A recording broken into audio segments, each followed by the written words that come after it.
Mutiara Hikmah Official, menyingkap hikmah di balik sunnah.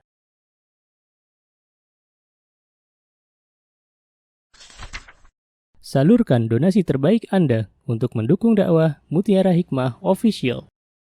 Mau haji yang gak pakai antri? Daftar sekarang, insya Allah 2024 berangkat. Gratis keberangkatan umroh sebelum haji. Dibersamai oleh Ustadz Hanan Yasir dan juga Ustazah Imro'atul Azizah.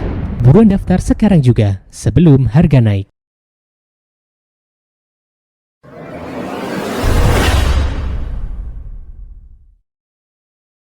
Baik ibu-ibu, teman-teman yang saya cintai karena Allah, hari ini kita akan melanjutkan kajian kitab Umdatul Mar'ah, yakni 100 hadis landasan hukum bagi wanita yang ditulis oleh Syekh Dr. Adil Hasan Yusuf Alhamd. Dan hari ini kita sudah sampai di hadis yang keempat. Silakan boleh dibuka teman-teman. Halaman 53. Sudah? Baik, monggo Ummu Hanifah dipimpin. Jemaah sekalian baca.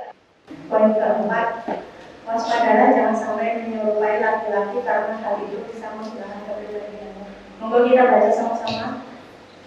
1, 2, 3. Amin. Jadi Abbas radhiyallahu anhu qala la'ana Rasulullah sallallahu alaihi wasallam al-mutasabbiina minar rijali bin nisa wal mutasyabbihati minan nisa'i bir rijal. Masya Allah, hadisnya pendek ya, tapi maknanya dalam.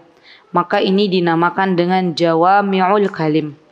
Setiap ada hadis Rasulullah SAW yang isinya itu pendek, tapi maknanya dalam, kalau dalam bahasa ilmu hadis disebut dengan jawami'ul kalim. Ya, artinya apa? Artinya isinya pendek, tapi maknanya dalam.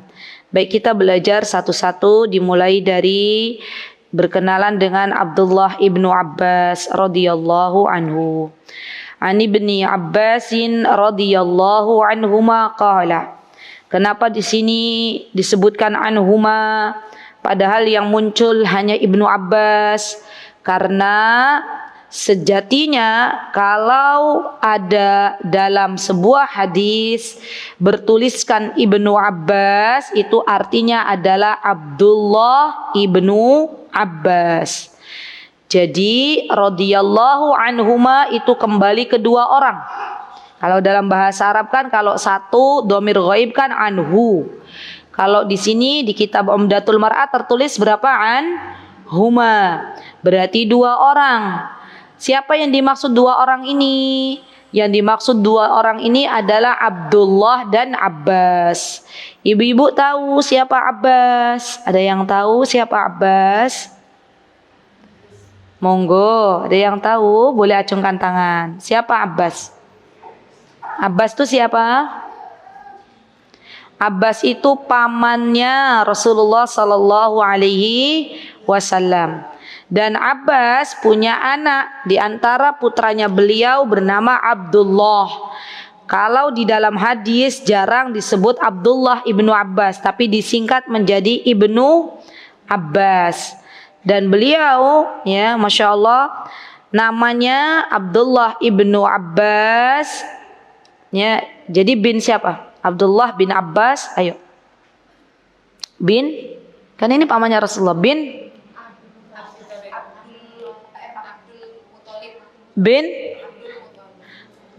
Abdul Muttalib. Ya, betul. Bin Hashim, ya. Lanjut atasnya sampai Qusay Kilab itu sama dengan Rasulullah.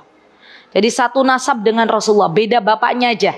Kalau Rasulullah Muhammad bin Abdullah, kalau Abdullah bin Abbas, Abdullah ibnu Abbas. Kakeknya sama, mbah buyutnya sama. Masya Allah. Jadi dekat dengan Rasulullah SAW. Berarti teman-teman, Abdullah bin Abbas ini siapanya Rasulullah? Ayo. Dia bilang paman, dia bilang sepupu. Ya, Abdullah bin Abbas adalah sepupunya Rasulullah SAW. Dan beliau ya Abdullah bin Abbas ini punya kunyah. Jadi namanya tadi siapa namanya? Abdullah. Namanya Abdullah. Kenapa para sahabat itu mereka banyak menamakan anak-anak mereka dengan Abdullah? Kenapa? Kenapa teman-teman? Karena nama Abdullah itu nama yang dicintai Allah. Ada dua nama yang dicintai oleh Allah, Abdullah dan Abdurrahman. Ini saya sudah pernah nyampaikan di sini ya. Ibu-ibu lupa apa ingat? Ya, belum ya. Terus nyampaikan di mana ya? Saya sering menyampaikan kalau mau namain anak jangan pusing-pusing ya. Mau yang mana laki-laki? Oh, nama yang dicintai oleh Allah Abdullah dan Abdurrahman. Oh, yang diperintahkan oleh Rasulullah nama-nama Nabi. Ya, Nabi Ibrahim, boleh namanya Ibrahim, Ismail, Ishak. Ya, misalnya Zakaria. Atau nama-nama perempuan, anaknya perempuan ya. Ambil nama-nama wanita-wanita terbaik, Khadijah, Asia, Maryam, Fatimah. Ya. Atau nama-nama sahabiah, istri-istrinya Rasulullah SAW. Nah, itu semuanya. Itu stok namanya banyak. Jadi kadang ada orang tua tuh yang anaknya udah lahir masih bingung nyari nama. Ya. Nanya ke suaminya ya, mau dinamain siapa terserah ibu. Ya. Ibunya terserah ayah. Sampai hari ke-7 belum juga ketemu nama. Ada nggak yang begitu keluarga muslim? Banyak. Ya, ada katanya yang di belakang ya. Nah, jadi harusnya nama tuh nggak usah mumet-mumet bu. Cari aja. Kalau laki-laki nama para nabi atau Abdullah atau Abdurrahman. Kalau perempuan nama-nama para sahabiah. Dah, itu ya cukup ya. Baik. Nah, Abdullah bin Abbas ini beliau memiliki kunyah. Apa sih kunyah itu? Kunyah itu nama yang biasanya dipakai oleh orang Arab untuk memanggil. Kunyah. Ya, jadi beliau punya nama kunyah Abul Abbas. Kunyahnya Abul Abbas.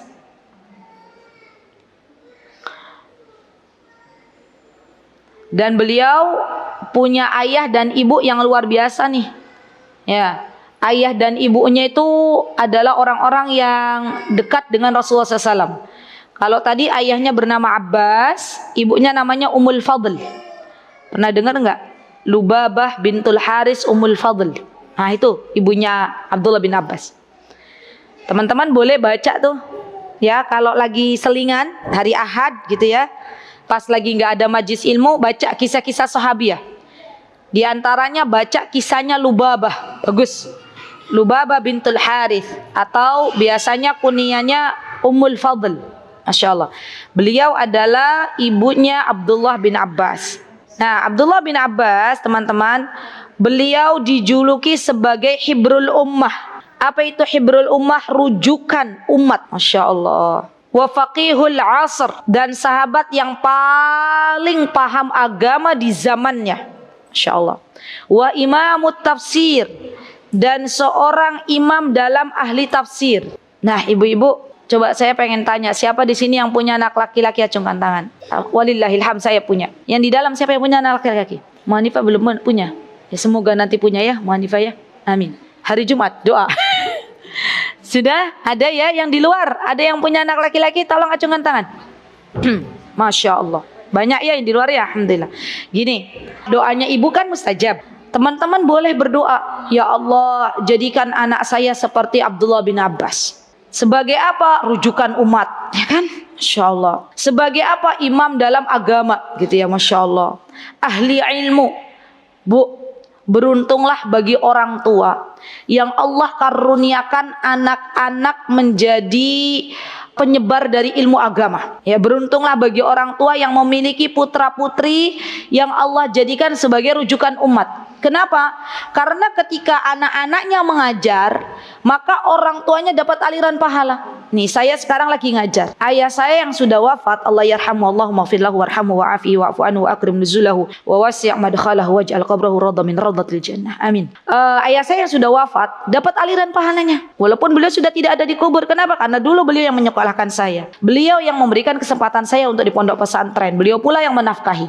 Ya. Ibu saya di Jawa Barat, ya, tidak mengajar, ya, mengajar PAUD, ya. Sekarang saya ngajar, maka ibu saya pun dapat pahalanya. Jadi beruntunglah bagi orang tua yang mendidik anak-anaknya untuk menjadi orang-orang yang bermanfaat. Karena pahalanya bukan hanya dinikmati oleh anak tersebut, tapi juga oleh kedua orang tuanya. Masya Allah. Jadi sekarang ibu-ibu mulai doanya, ya Allah jadikanlah anak saya nih laki-laki nih ya Allah sebagai imam di Masjidil Haram dan Masjid Nabawi. Ya. Atau kalau Mbak Lia punya anak laki-laki, ya Allah jadikanlah anak saya imam di Ainun Jariyah gitu ya. Amin. Boleh ya. Ya Allah jadikanlah anak saya ulama yang bertakwa kepada Allah, ulama yang takut kepada Allah. Itu boleh. Ya. Abdullah bin Abbas ini terkenal dari kecil tuh cerdas, Masya Allah. Dan beliau terkenal dekat dengan Rasulullah SAW. Artinya Abbas memang sengaja mencarikan guru terbaik di zamannya. Siapa guru terbaik di zaman Rasulullah SAW ya akhwat? Rasulullah SAW. Beliau adalah guru terbaik. Maka ibu-ibu yang cerdas seperti Ummul Fadl itu Masya Allah wanita yang sangat luar biasa. Beliau banyak berjasa untuk Islam. Jadi ibunya Abdullah bin Abbas ini wanita yang hebat. Ya, sekelas Ummu Sulaim, sekelas Ummul Fadl, mereka itu kalau nyari guru buat anak-anak itu nyari guru yang terbaik di zamannya. Maka tidak ada guru terbaik di zamannya kecuali Rasulullah Sallallahu Alaihi Wasallam. Ya, mereka membawa anak-anak mereka ya, dekat dengan Rasulullah Sallallahu Alaihi Wasallam. Sampai-sampai Rasulullah SAW itu pernah suatu hari membonceng Abdullah bin Abbas. Kemudian beliau memberikan nasihat, wejangan-wejangannya yang sangat indah. Apa hadis yang terkenal ya akhwat? Ya gulam, ya kan? Ihfadillaha yahfadka, ihfadillaha tajidhu tujahaka. Wahai anak kecil, aku ingin memberikan kepadamu sebuah kabar, ya, sebuah wejangan kalimat, jagalah Allah maka niscaya Allah akan menjagamu. Ya, jadi itu Masya Allah beliau termasuk orang yang dekat dengan Rasulullah SAW. Baik, Abdullah bin Abbas, teman-teman, beliau juga seorang perawi hadis. Masya Allah. Beliau meriwayatkan dari Rasulullah SAW, dari Umar bin Khattab, dari Ali, dari Abu Dzar Al-Ghifari, dari Abdurrahman bin Auf, dari Mu'ad bin Jabal, dari Ubay bin Ka'ab. Masya Allah. Berarti Abdullah bin Abbas ini memang dari mudanya, dari kecilnya itu sering duduk di majlis ilmu. Ya, sering duduk di majlis ilmu. Kalau teman-teman punya anak laki-laki, usianya sudah sekitar 8 tahun, sudah bisa dikondisikan, bawa ke majlis ilmu. Siapa yang bawa? Suami kita. Ya, kita bilang ke suami kita, ya, pengen nggak punya anak ulama? Oh pengen bun, gitu misalnya. Ya sudah, sekarang ayah jadi teladan dulu, bawa anak-anak kita tuh ke kajian. Ya, saya pernah melihat teman-teman, saya pernah cerita nggak di sini ya? Waktu mengisi di maba, masih ingat? Itu ada anak usianya 7 tahunan, masih kecil loh, enggak? Iya SD, ya sekitar 7 tahun. Dia duduk paling depan sama ibunya. Saya di sini duduk di situ loh sama ibunya. Nyatet, Masya Allah, barakallahu fi. Nulis nyatet. Ya. Dan ketika itu ibunya bilang ke saya, Ustazah, gimana ya hukumnya? Anak saya tuh kalau saya bangun malam dia ikut bangun malam, katanya gitu ya. Terus saya bilang, enggak apa-apa kalau memang enggak dipaksa. Yang penting anaknya jangan dipaksa. Waktunya dia tidur, dibangunin, suruh bangun gitu. Tapi kan ini keinginannya sendiri. Kemudian saya panggil anaknya, usia 7 tahunan ya, Masya Allah, barakallahu fi. Sini nak. Waktu itu saya ada buku kecil itu, terus hadiah dari panitia kajian. Saya bilang, nak, kenapa bangun malam? Kenapa kamu bangun malam? Kenapa?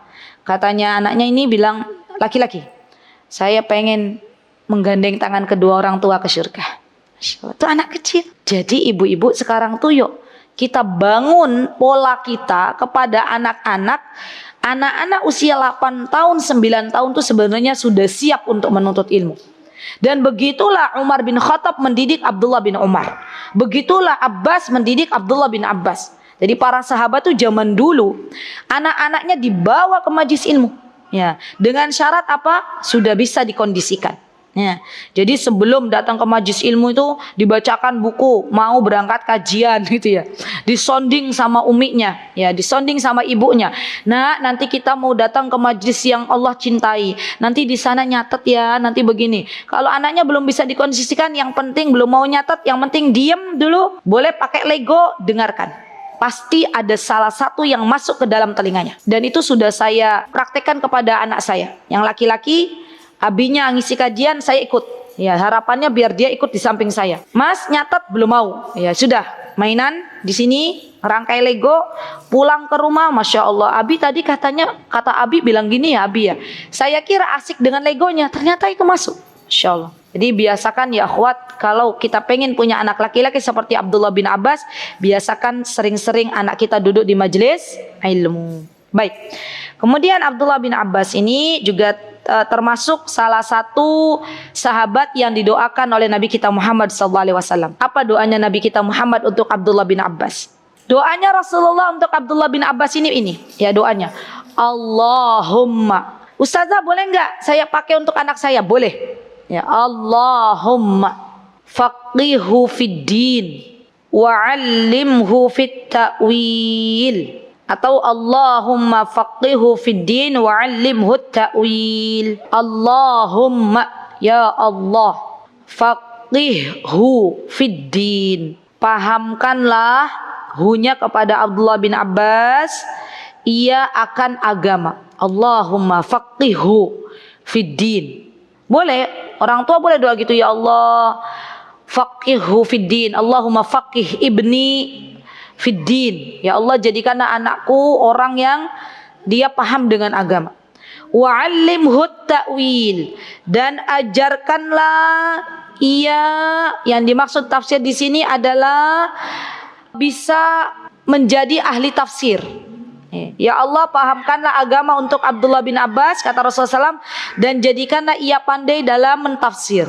Masya Allah. Dan Abdullah bin Abbas, ya Masya Allah, termasuk di antara sahabat yang ahli dalam tafsir. Doanya Rasulullah diijabah oleh Allah Subhanahu wa Ta'ala. Baik, Abdullah bin Abbas, ya akhwat, beliau dilahirkan, tadi saya belum ngasih tahu ya, dilahirkan Abdullah bin Abbas itu dilahirkan 3 tahun sebelum hijrah Nabi kita Muhammad SAW ke kota Madinah. 3 tahun sebelum hijrah Nabi kita Muhammad SAW ke kota Madinah, maka Abdullah bin Abbas lahir. Dan diwafatkan, beliau wafat pada tahun 68 Hijriah. Coba minta tolong teman-teman, kira-kira usianya berapa? Cara ngitungnya gimana? Wafat 68 Hijriah, lahir 3 tahun sebelum Hijriah, berarti ditambah. Ya enggak? Berarti usianya berapa? 71. Ya, Abdullah bin Abbas usianya lebih panjang daripada sepupunya yaitu Rasulullah SAW. Kalau Rasulullah 63 tahun, Abdullah bin Abbas ada bonus dari Allah 71 tahun. Masya Allah. Dan beliau, ya Masya Allah, ketika meninggal dunia, beliau meninggalkan jejak-jejak kebaikan. Beliau telah menorehkan tinta-tinta emasnya. Beliau telah menjadi orang yang ketiadaannya dirindukan oleh banyak orang. Nah itulah. Jadilah kita nih orang-orang yang kalau kita meninggal, keberadaan kita dirindukan oleh banyak orang. Seperti siapa? Seperti Abdullah bin Abbas. Masya Allah. Baik.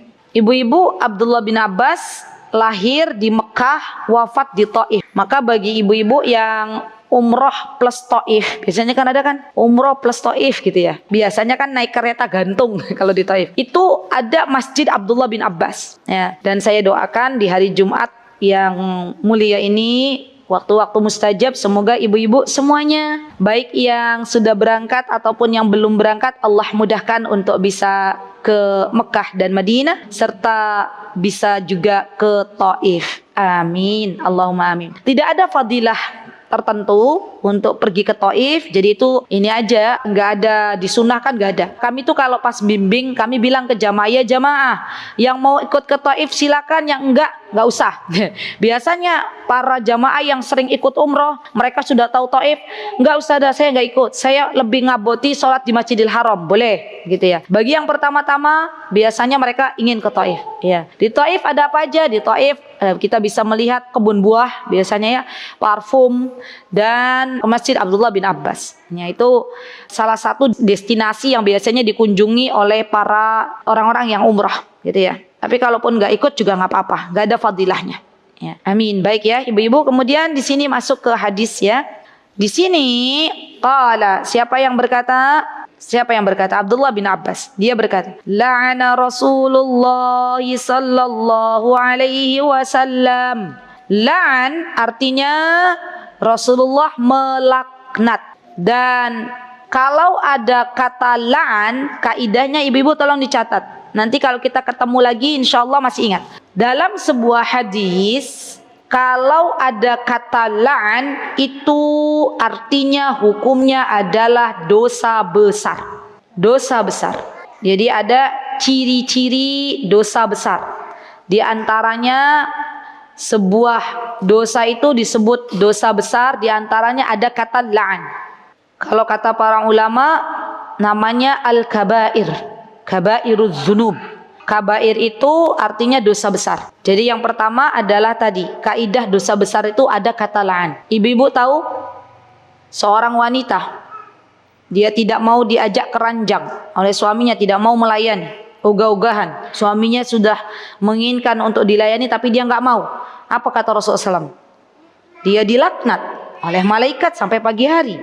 Berarti dalam hadis itu menunjukkan bahwa wanita yang tidak mau melayani suaminya, dia terkena dosa besar. Ya, itu contoh lain. Ya. Jadi kaidah dosa besar itu kalau ada sebutan laknat, la'ana, itu dia. Yang kedua, teman-teman, yang termasuk dari dosa itu kan dibagi dua ya. Ada dosa besar, ada dosa kecil.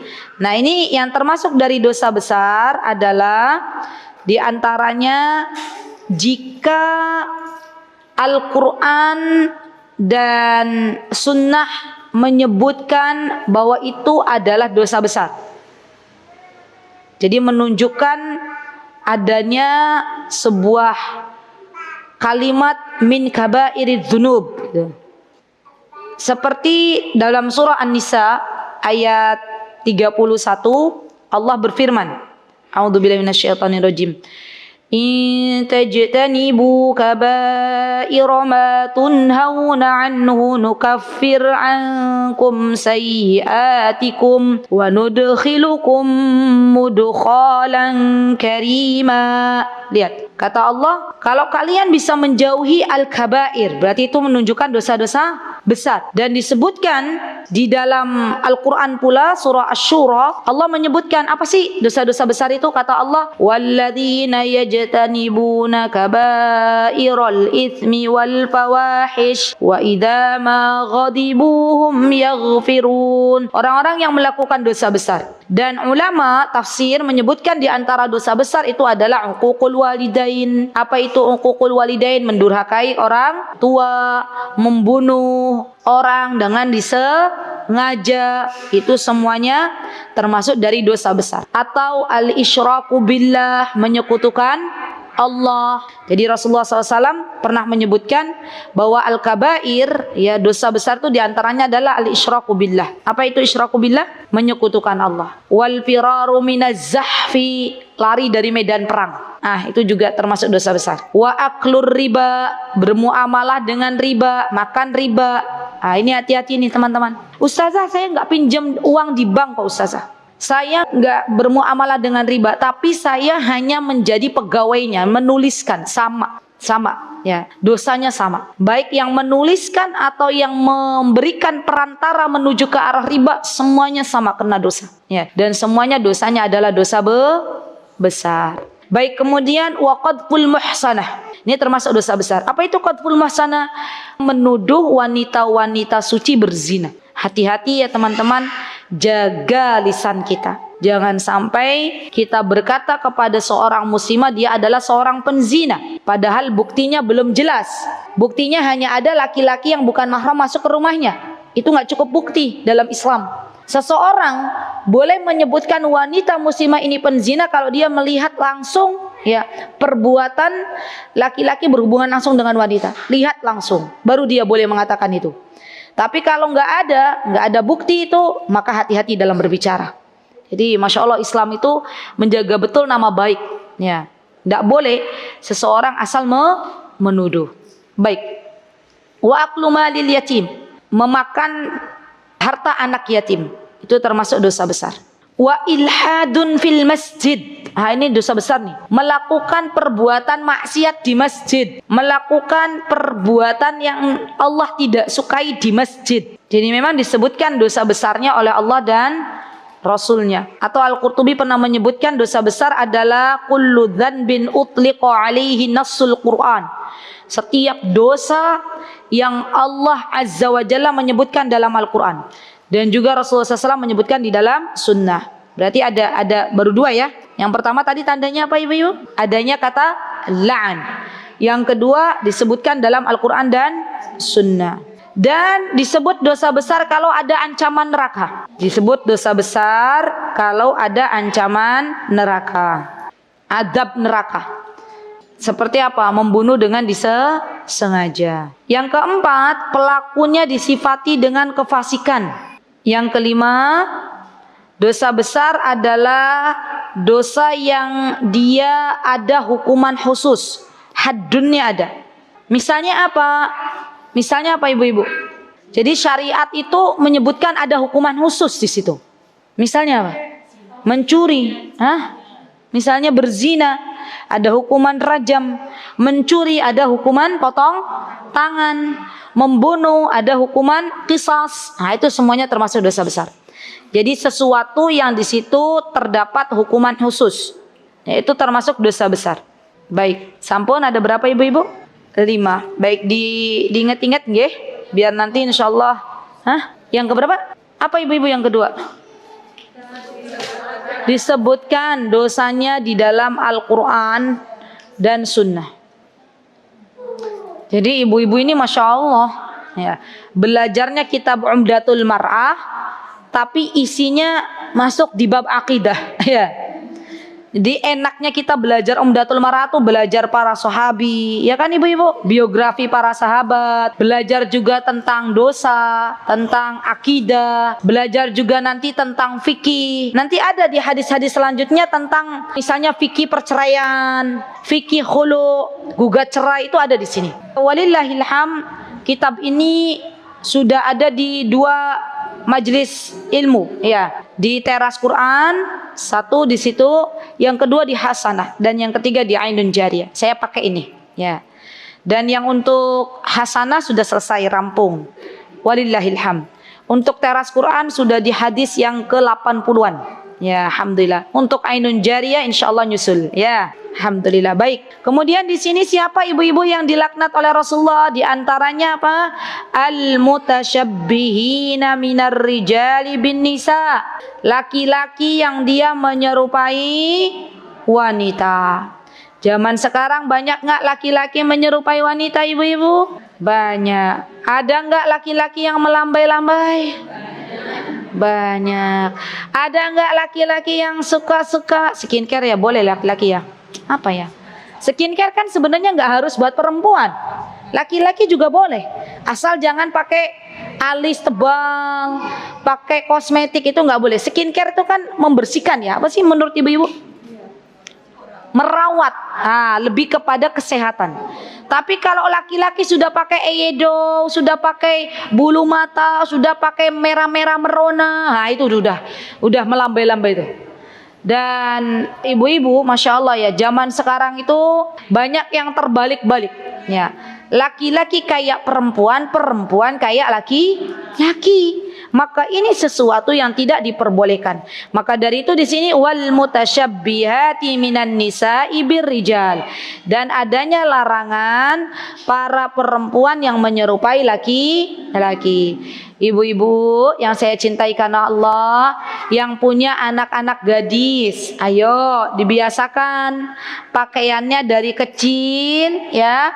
Itu sudah dipakaikan pakaian-pakaian khasnya wanita. Misalnya apa? Rok gitu ya. Misalnya apa?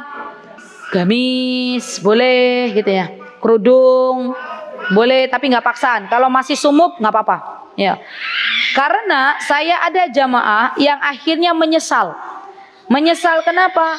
Karena anaknya sekarang sudah dewasa, maunya pakainya pakaian baju laki-laki. Potongan rambutnya potongan rambut laki-laki. Dia suruh pakai anting yang menjadi ciri khas wanita, nggak mau. Ya, dia mau pakainya celana jeans, padahal celana manusia masih banyak. Ya, dan sukanya ada bolong-bolongnya. Iya, ini orang tuanya menyesal luar biasa. Curhat ke saya, Ustazah, ini salah saya. Ini salah saya. Kenapa ibu? Dulu saya tuh Ustazah pengen punya anak laki-laki. Allah kasih saya anak perempuan. Akhirnya apa? Karena pengen punya anak laki-laki, Allah takdirkan perempuan, dia hiasi anak perempuannya dengan laki-laki. Ya. Dan sampai kebablasan anaknya sudah kuliah. Begitu pula nih ibu-ibu, saya izin menyampaikan, termasuk adanya larangan ibu-ibu punya anak laki-laki guyonan dipakaikan jilbab, itu nggak boleh. Ya, saya pernah menjumpai di mana waktu itu ya anak-anak saya pernah jumpa dengan anak-anak perempuan gitu lagi banyak, terus ada bayi laki-laki, bukan bayi, anak kecil ya, itu dipakaikan jilbab, ketawa bareng-bareng. Ya, saya bilang itu nggak boleh, ya nggak boleh. Ya, walaupun itu bercanda, tapi bercanda bukan mengolok-olok agama. Ya, jadi pastikan anak-anak kita itu jangan jadikan bahan candaan tapi sudah melampaui batas. Boleh bercanda tapi tidak boleh melampaui batas. Baik, kenapa ibu-ibu? Karena memang fitrahnya laki-laki dan perempuan itu berbeda. Tolong dicatat baik-baik. Jadi adanya perbedaan antara laki-laki dan perempuan, dan ini perbedaan yang wajib diimani. Ya. Karena Allah sendiri, Allah berfirman dalam surah An-Najm, apa kata Allah Subhanahu wa taala? Wa annahu khalaqaz zawjaini dzakara wal unsa. Allah yang telah menciptakan laki-laki dan perempuan. Jadi adanya perbedaan antara laki-laki dan perempuan, tidak bisa disamakan.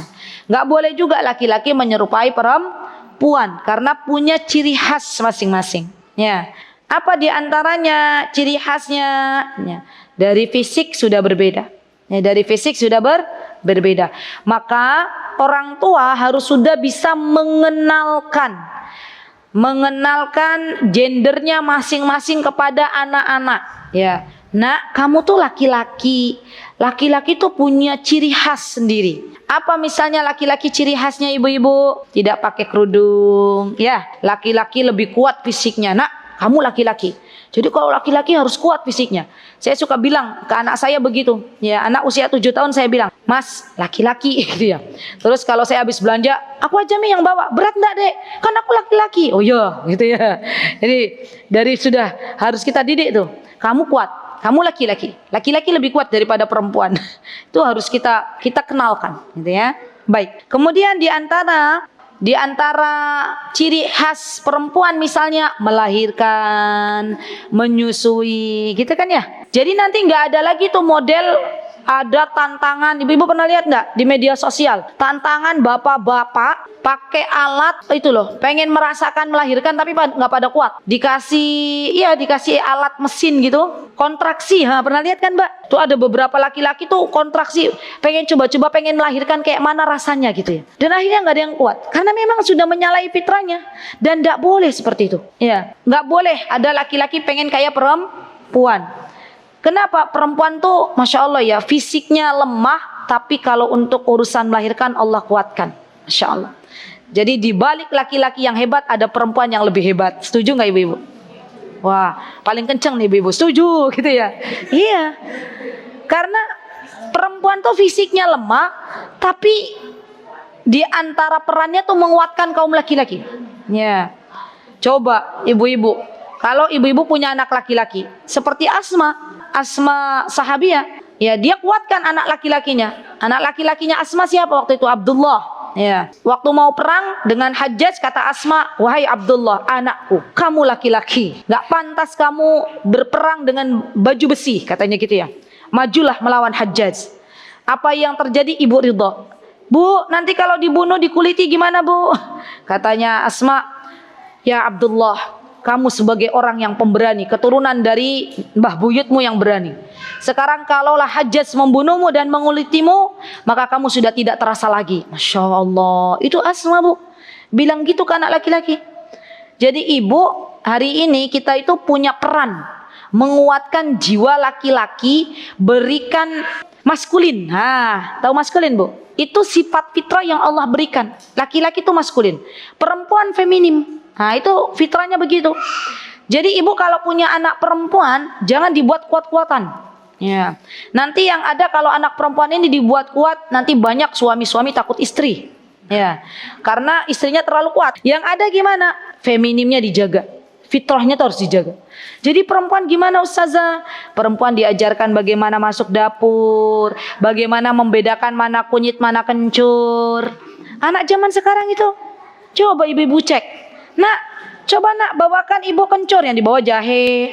Nak, tolong nak bawakan ibu kunyit, yang dibawa kencur. Ya. Ajarkan itu, biar anak-anak kita tuh tahu mana area perempuan, mana area laki-laki. Ya, siap ibu-ibu? Siap, insya Allah. Baik, kemudian di sini Allah telah membagi tugas masing-masing laki-laki dan perempuan sesuai perannya masing-masing. Ya, jadi nggak ada sebenarnya kalau kita paham dengan agama Islam yang sempurna, nggak ada yang namanya laki-laki menyerupai perempuan, perempuan menyerupai laki-laki, nggak ada. Karena mereka sudah paham dengan perannya masing-masing. Masya Allah.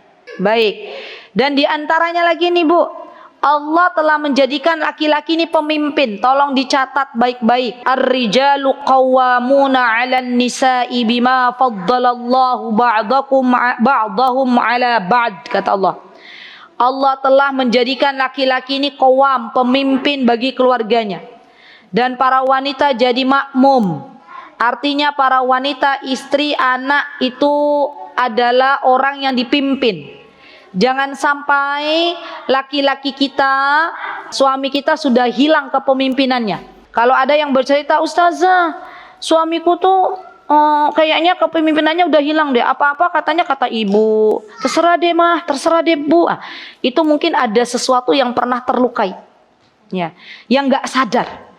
Ada, saya punya jamaah yang dia pernah curhat, Ustazah, saya tuh kalau Ustazah tahu ya, tapi walillahilham Ustazah, saya sekarang udah taubat. Kenapa Bu? Cerita Bu. Saya tuh dulu Ustazah termasuk orang yang paling bawel, termasuk orang yang paling ditakuti suami saya gitu ya. Kenapa? Karena saya tuh pengennya semua keputusan nanti ada di tangan saya gitu awal-awalnya. Tapi sekarang saya sudah ngaji, sudah tahu kalau laki-laki itu imam katanya. Sekarang apa, suami saya tuh malah takut memutuskan sesuatu. Padahal yang namanya laki-laki itu areanya adalah memutuskan sebuah perkara. Itu fitrahnya begitu. Kalau fitrahnya belum rusak, biidznillahi ta'ala, maka dia bisa memutuskan. Ya. Jadi digali lagi. Mungkin zaman dulu kita pernah berbuat sesuatu yang melukai fitrah para ayah, gitu ya. Baik. Nah, ibu-ibu yang saya cintai karena Allah, setelah kita paham bahwa laki-laki dan perempuan itu berbeda, dari sini kita bisa membentengi diri kita dan anak-anak dari syubhat-syubhat yang mengatasnamakan laki-laki dan wanita sama. Gitu kan, ada kan? Orang-orang barat kan mengatakan laki-laki dan perempuan itu sama. Maka nggak ada bedanya, laki-laki ya boleh pakai baju wanita, wanita ya boleh pakai baju laki-laki. Laki-laki ya boleh memimpin, perempuan ya boleh memimpin. Itu kan syubhat-syubhat itu dari kaum barat, ya. Dan kita orang Islam harusnya punya prinsip hidup. Apa prinsip hidup kita? Laki-laki dan perempuan itu berbeda. Tidak boleh yang namanya menyerupai lawan jenis. Baik. Kemudian teman-teman yang saya cintai karena Allah, di antara real ya, contoh real laki-laki menyerupai perempuan itu bisa dalam berpakaian, bisa dalam sifat, tolong dicatat, dalam pakaian, atau bisa dari sifat. Ya tadi sifatnya beda gitu. Jadi laki-laki perempuan ini sifatnya memimpin, laki-laki sifatnya dipimpin. Nah itu sudah menyerupai, itu nggak boleh tuh.